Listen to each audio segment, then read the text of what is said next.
In this lesson, we'll discuss selecting elements and then using filters to deselect some of the elements you select. So let's say you select a bunch of elements on your screen by using one of the window selection techniques. And you window in a variety of things, and some of what you window in you technically don't want.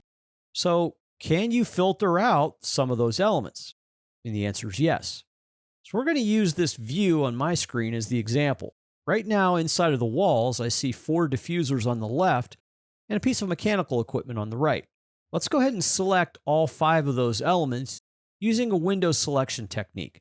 I'm going to hold my mouse on the left and then just drag to the actual left of everything, selecting all of those different elements. Now, with all of them selected, I can see 5 are now blue on my screen, and in the properties area on the left, it does say 5 are selected, and of those 5, they belong to multiple categories. So now, how do I deselect the mechanical equipment on the right?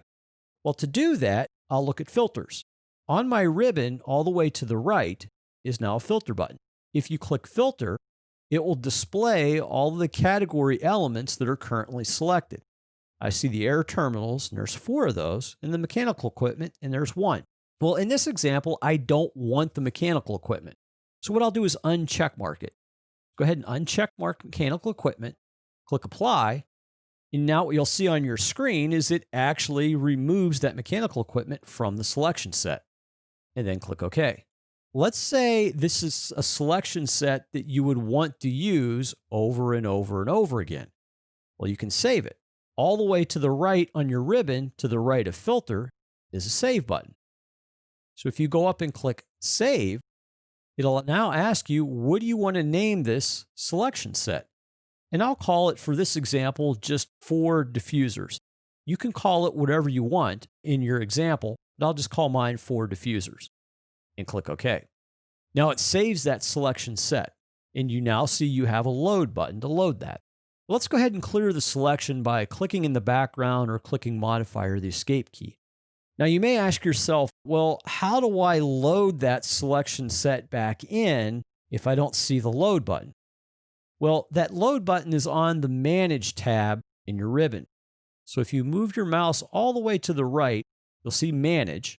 Click on Manage, and then in the selection panel, the middle icon is Load Selection. When you select that, it will display all of the various filters, dependent upon where you're at, that you can actually use to filter out criteria within this view or a different part of your Revit project. So I'll select the 4 diffusers we just created, click OK, and it now selects those 4 elements because it remembered what we actually did. Now, if you need to make an edit to this selection filter, you have the Edit button on the ribbon all the way to the right.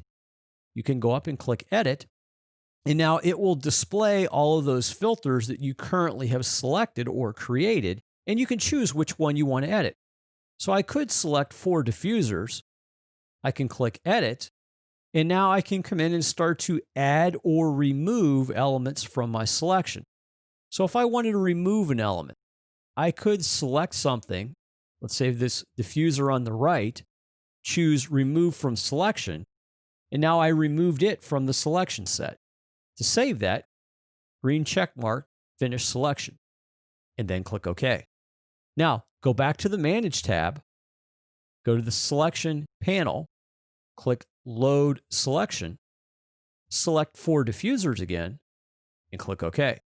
What you'll notice now, because we removed that one element, it only selects 3 diffusers. So you can see you can filter out on the fly as you're selecting things, or you can actually create selection filters. In this lesson, we looked at selecting elements and how to filter out things that we don't want in that current selection. We also looked at how do we save these custom selection sets, how do we load them again, and then how do we edit them.